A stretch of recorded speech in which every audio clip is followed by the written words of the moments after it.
தமிழ்நாடு வியாபார சங்க பேரவை எங்களுடைய முதல் கோரிக்கையா புதுசா பதவி எடுத்திருக்க மதிப்பு அருணையாவுக்கு ஒரு கோரிக்கை வச்சிருக்கேன். எங்களை போன்ற அமைப்புகளுக்கு நீங்க நுங்கம்பாக்கத்தை ஆர்ப்பாட்டத்துக்கு இடமே தரதில்லை, ஏன்னு தெரியல. அதிமுக, திமுக, பிஜேபி மட்டும் நுங்கம்பாக்கத்தில் இடம் கொடுத்துருங்க, ஓகேவா? எங்களை போன்ற எளியோர்களின் ஆர்ப்பாட்டங்கள் அரசு காதுக்கு போகணும்னா கொஞ்சம் உள்ளதா இருக்கணும். ஏன் இந்த அடக்குமுறைன்னு தெரியல. உங்களுடைய பேட்டி நான் இன்னைக்கு பார்த்தேன், ரொம்ப நல்லா பேசிட்டீங்க. இனி வரும் காலங்களில் எங்களை போன்றவர்களுக்கும் நுங்கம்பாக்கத்தில் ஆர்ப்பாட்டம் கொடுக்க அனுமதி கொடுக்கணும், இல்லைன்னா அதுக்கு ஒரு ஆர்ப்பாட்டம் நாங்கள் பண்ண வேண்டியிருக்கோம் நினைக்கிறேன். சரி, ஓகே, சப்ஜெக்ட்ல வந்துடும்.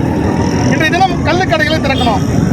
அப்போ பூரண மதுவிலக்கு நோக்கி தமிழ்நாடு வியாபார சங்க பேரை போயிட்டு இருக்கும், எதுக்கு கள்ளுக்கடை திறக்கணும் ஒரு கேள்வி. அப்போ போதைக்கு மாற்று போதையா? இதை நான் சொல்ல, மதிப்பிற்குரிய புத்திசாலி அமைச்சர் முத்துசாமி சொல்றார், குடிநோயாளிகள் குடியை நிறுத்திட்டா அவங்களால கஷ்டமா இருக்கும், அதனாலதான் நாங்கள் மது விலக்கை அமல்படுத்தல.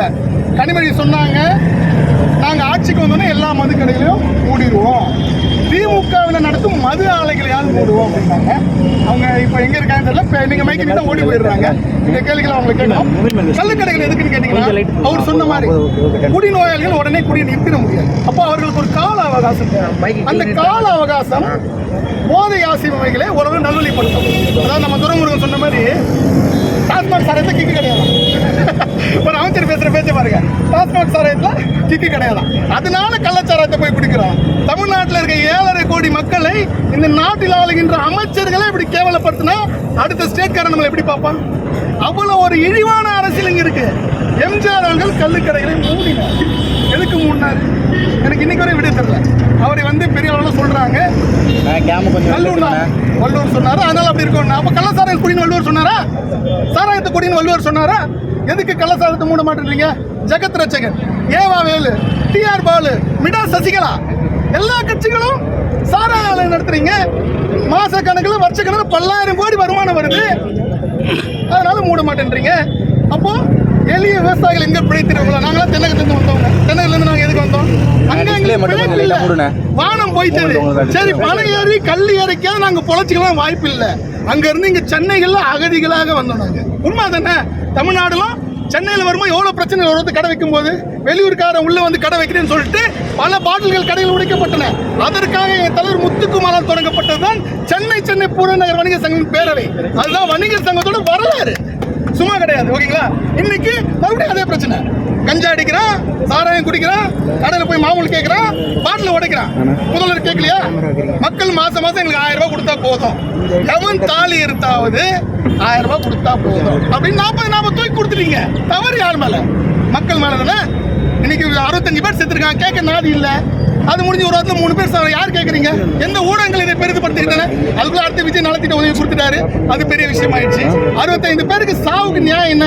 10 லட்சம் தூக்கி கொடுத்துட்டாரு. யாரை கேட்டு 10 லட்சம் தூக்கி கொடுத்தீங்க? யாரோட வரி பணம்? எங்களோட வரி பணம். அது யாரை கேட்டு நீங்க தூக்கி கொடுத்தீங்க? எல்லாரோட வரி பணம் அது. கொடுங்க. எவன் கள்ளச்சாராயம் வித்தான அவன் சொத்தை ஜப்தி பண்ணுங்க. அங்க யார் வட்டச்செல்லாம் அவன் சொத்தை ஜப்தி பண்ணுங்க. யார் அங்க இன்ஸ்பெக்டர் அவர் சொத்தை ஜப்தி பண்ணுங்க. எஸ்பி சொத்தை ஜப்தி பண்ணுங்க. தவறா ஸ்டேட்மெண்ட் கொடுத்தாரு கலெக்டர், அவர் சொத்தை ஜப்தி பண்ணி கொடுங்க. அதாவது தவறுகள் செய்கிறீங்க, அந்த தவறுகள் வெளியே தெரியாம 10 லட்சம் ரூபாய் கொடுத்து பொதுமக்கள் வாயை அடைத்து விடலாம் என்கின்ற ஒரு மகா மட்டமான சிந்தனையை தமிழக அரசு கொண்டு வந்தது. இத்தனைக்கும் இந்தியாவில் வளர்ந்த மாநிலம் நம்பர் 1 GST யார் கட்டுறோம்? நம்ம தான் கட்டுறோம். ஆனா அதை மிக விரைவில் குடிகார மாநிலமா மாத்துறதுக்கு டெட்ரா பேக் கொண்டு வராரு. காலையில குடிக்கிறவனு குடிகாரன் சொல்லாதீங்கன்றாரு முத்துசாமி. இதெல்லாம் ஒரு அமைச்சர் பேசுற பேச்சு. அதெல்லாம் ஏன் காமராஜர் ஆட்சி பண்ணலையா? காமராஜர் மது இல்லாம தான் இந்த நாட்டை ஆட்சி பண்ணாரு. இன்னைக்கு தமிழ்நாட்டில் அத்தனை பேர் படிக்கிறோம், இந்த வளர்ச்சி வந்திருக்குன்னா அதுக்கு காரணம் காமராஜர். மது இல்லாம காமராஜர் ஆட்சி பண்ணும்போது ஏன் திராவிட மாடல் ஆட்சியால மது இல்லாம பண்ண முடியல? இது ஒண்ணு தமிழ்நாட்டில் புதுசு இல்லையே. அப்ப காமராஜர் அந்த பொற்கால ஆட்சி ஏன் உங்களால கொடுக்க முடியல? ரெவன்யூ கொடுங்க, இல்லைன்னா எங்க மாதிரி வியாபாரி கூட்டி அளந்து சொல்லுங்க. எத்தனை லட்சம் கோடி உங்களுக்கு வேணும்? நாங்க ஐடியா தரோம். எல்லாம் சாராயத்தை வித்தோம், கமிஷன் வித்தோம், கஞ்சா வித்தோம், கஞ்சா விற்கிறவனுக்கு கட்சியில வச்சோம். மீறி எவனா இப்படி தெருவில் வந்து அவனுக்கு கொலை மிரட்டல் விடுத்தோம், ஓட வெட்டி கொண்டோம். உங்க வீரத்தை நீங்க காட்ட வேணாம். இந்த தமிழக மக்களை சாராயம் இல்லாம வாழ வச்சு உங்க வீரத்தை காட்டுங்க. அதுதான் வீரம்.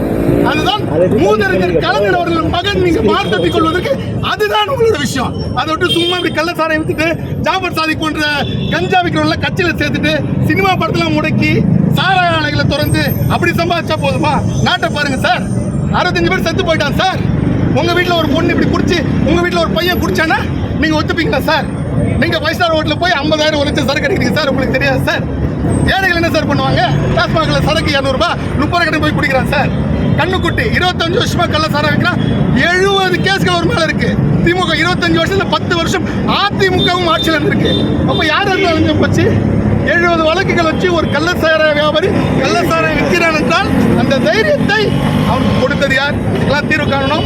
இன்னைக்கு நாங்கள் வந்து வியாபார சங்க சார்பாக இருந்தாலும் பல அமைப்புகளை கூட்டுருவோம். எதுக்காகனா இந்த குரல் தமிழகம் முழுவதும் பரவ வேண்டும்.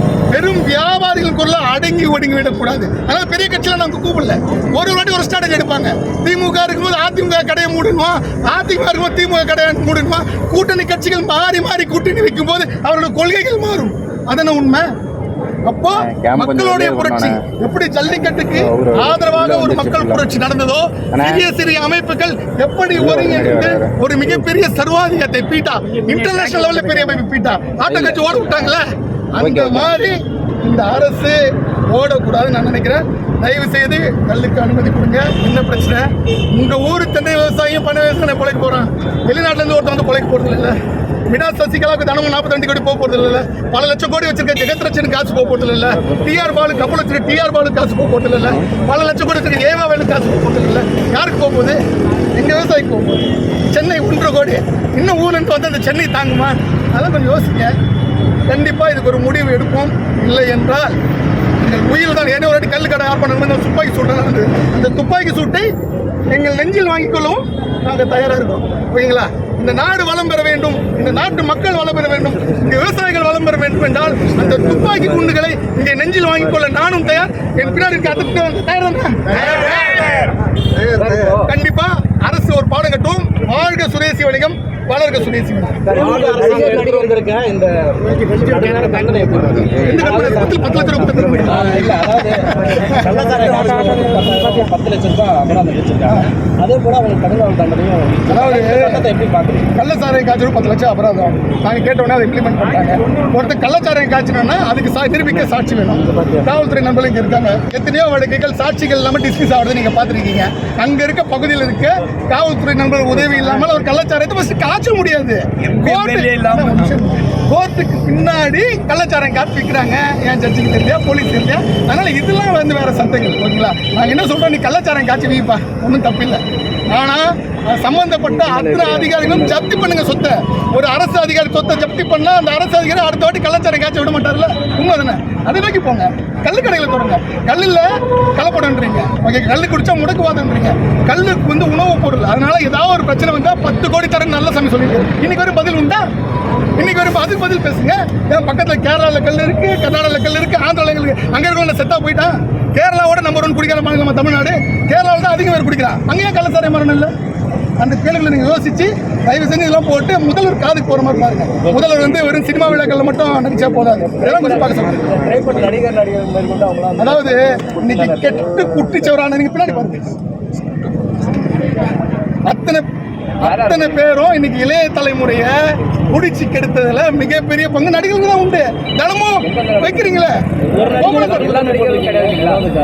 எல்லா நடிகரும் போடுவோம். போன தலைமுறையை ரஜினிகாந்த் கெடுத்தாரு. ஒரு சர்வே இருக்கு. போன முறை புகைக்கு அடிமையானதுக்கு மிக முக்கிய காரணம் ரஜினிகாந்த் அவர்கள். இந்த தலைமுறை குடிக்கு அடிமையானதுக்கு காரணம் இப்ப இருக்க இளம் தலைமுறை. எல்லாத்தையும் பாருங்க. குறிப்பா எல்லா நடிகரும் சொல்ல முடியாது. குறிப்பான நடிகர் அதாவது இன்னைக்கு தமிழகத்தில் மிகப்பெரிய ரசிகர் வட்டத்தில், அதாவது தான் கட்சி ஆரம்பித்து 1 மணி நேரத்தில் 50 லட்சம் உறுப்பினர்களை சேர்க்கின்ற திராணி கொண்ட விஜய் அவர்களே போன வாட்டி ஒரு ஃபங்க்ஷன் நடந்தார். ஞாபகம் இருக்கா? 1 வருஷத்துக்கு முன்னாடி இது கொடுத்தாரு நலத்திட்ட உதவி. கரெக்டா ஒரு வாரத்தில் லியோ பாட்டு உங்க எல்லாருக்குமே தெரியும். ஓகேவா? இன்னைக்கு அவர் ஃபாலோ பண்ற பசங்களா யாரு? 17-18 வயசு பசங்க. திரையில் தோன்ற தன்னுடைய கதாநாயகன் எதை பண்றாரோ அதை பண்றது தப்பு இல்லை நினைக்கிறவங்க. இன்னைக்கு கஞ்சா பழக்கம் அதிகமாச்சு. மகிழ்ச்சினா குடி, சாவுனா குடி. இதை இங்க விதைச்சது யாரு? இதை விதைச்சது ஊடகம் விதைச்சது, சினிமா துறை விதைச்சது. அவர் 200 கோடி சம்பளம் வாங்குவார், இன்னொரு 100 கோடி சம்பளம் வாங்கிட்டு வீட்டுக்கு போயிடுவார். அதை பார்த்து குடிக்கணும் யார் பதில் சொல்றது? இன்னைக்கு கணக்கு இருக்குல்ல, தெரு கஞ்சா கிடைக்குது. 24 மணி நேரம் அத்தனை ஒயின் ஷாப்லையும் சாராயம் கிடைக்குது. ஏன் விற்கிறான்? குடிக்கிறனால தான் விற்கிறான். ஏன் குடிக்கிறான்? நினைக்கிறான், குடிக்கிற தப்பு இல்லைன்னு நினைக்கிறான். அதை விதைக்கிறது யாரு? நடிகர்கள் தான். அதனால தான் இந்த போர்டு ஊடகம் அதெல்லாம் க்ளோஸ் அப் எடுத்து போடுது. கேரளாவில் வந்து கேரளா குடிக்கார கேரளா அப்படின்னு மாநிலம் வந்து குடிக்கார கேரளா மாநிலம் அதிகமான குடிக்கிறோம். அதை குடிக்காரம், அதாவது குடிக்கார மாநிலம் எப்படி சொல்லியிருக்கீங்க? அதாவது அதிகமாக தமிழ்நாட்டோட அதிகமாக கேரளாவோட மக்கள் தொகை வந்து கம்மி. ஆனா விற்பனையாகும் மது விற்பனை அதிகம். அங்க குடிகாரர்கள் அதிகம், ஆனா கள்ளச்சாராயம் சாப்பிடுறாங்க. இங்க குடிக்கிறான். ஓகேங்களா? போதைக்கு பதில் ஆர்எக்ஸ் பவுடர் கலந்து அத்தனை ஒயின் ஷாப்ல என்ன அவன் எத்தனால் கலந்தானா இவங்க ஃபேக்டரியில் வச்சு எத்தனால் கலக்குறாங்க. அதை முறைப்படி ப்ராசஸ் பண்ணி பண்றாங்க. போய் அவங்களாம் போய் ஆய்வு எடுங்க. அதுதான் நான்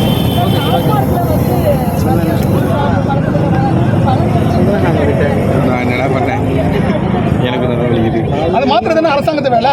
ஒழுங்கா இருந்த சமூகத்தை டாஸ்மாக்ல குடிக்க அடிமைப்படுத்துறது யாரு? இந்த அரசு தானே. இந்த அரசு தானே. காமராஜர் குடிக்காம தானே இருந்தாங்க. அதுக்கப்புறம் குடிக்கிறது திராவிட மாசம் குடிக்க வச்சுது. நான் வந்து வரலாறு மறுக்கல. நீங்க வேணா பாருங்க, காமராஜர் மது விலக்கு சுத்தி இருக்க அத்தனை மாநில நெருப்பு இருக்கும் போது தமிழ்நாடு கற்பூர மாதிரி இருக்க முடியாது, 10 ஏரியும் சொல்லிட்டு மதுவை கொண்டு வந்த கலைஞரோட மகன்கிட்ட இந்த கேள்வி கேள்வி. சார், இந்த மெடாஸு இந்த மாதிரியான மது அதை மட்டும் நீங்கள் குறிப்பிட்டு பேசுகிறீங்க. ஆனால் இந்தியாவில் கராயின எக்காயின இது மாதிரியான மது பொருட்களும் அதிகமாக உள்ள பேசலாம். அதாவது நான் தமிழகத்தில் இருக்கேன். இங்கே இருக்க தட்பவெட்ப நிலை எனக்கு தெரியும். ஓகே, இங்கே யார் யார் சாராய கம்பெனி முதலாளிகள்னு உங்கள் ஊடகங்கள் தான் பட்டியலிடுது. அதில் இங்கே தமிழகத்தில் இருக்க முக்கியமான அமைச்சர்கள் இருக்காங்க. அவங்க சாராய ஆலையை மூடுன்னு சொல்லிட்டு மதிப்புக்குரிய எம்பி கனிமொழி சொன்னாங்க. நான் சொல்லல, மூணாங்களா நீங்கள் இதே மாதிரி மைக்கு ஓடினாங்களா எங்களை மாதிரி தெரியும். அப்போ அதை பண்ணுங்க. கீழே மைக்கை